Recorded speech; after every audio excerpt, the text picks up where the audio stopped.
দেশের বিভিন্ন জেলায় এখনো উদ্বেগজনক হারে বাড়ছে হামের সংক্রমণ। এই পরিস্থিতি নিয়ে সর্বশেষ তথ্য জানাতে যুক্ত হয়েছেন নওগাঁ প্রতিনিধি রতন ইসলাম।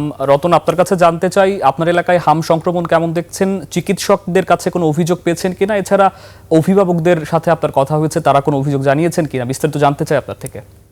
ধন্যবাদ সুকান্ত। সারা দেশের মতো নওগাঁতেও হামের প্রাদুর্ভাব দেখা দেয়, তবে বর্তমান পরিস্থিতি অনেকটাই স্বাভাবিক। এখানে আমি চিকিৎসক, হামের যারা শিশু রোগী আক্রান্ত তাদের অভিভাবকের সাথে কথা বলেছি, বেশ কিছু বিষয় নিয়ে তারা আলোচনা করছে। এখানে আপনি যে কথাটা বলছিলেন যে তাদের কোনো অভিযোগ আছে কিনা, অভিযোগ বলতে একটাই, যে এখানে পর্যাপ্ত পরিমাণ যে ওষুধ এবং অন্যান্য যে বিষয়গুলো যে পাওয়ার কথা সেটা তারা সঠিকভাবে পায় নাই, এটাই তাদের অভিযোগ। তবে অন্যান্য বিষয়গুলো আমরা খোঁজ নিয়ে দেখছি যে সব কিছুই স্বাভাবিক আছে। এবং এখানে গত প্রায় হাম যখন থেকে আক্রান্ত হওয়া শুরু করে তখন থেকে নওগাঁতে প্রায় ৩০৫ জনের মতো শিশু রোগীকে হাম উপসর্গ নিয়ে চিকিৎসা দেওয়া হয়েছে। এ পর্যন্ত ভর্তি ছিলেন ৯২ জন, তার মধ্যে বর্তমানে ভর্তি আছে একজন।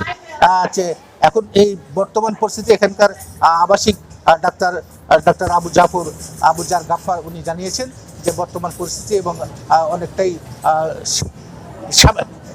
অনেকটাই স্বাভাবিক। এই ছিল আমার কাছে সর্বশেষ। রতন, আপনাকে অসংখ্য ধন্যবাদ।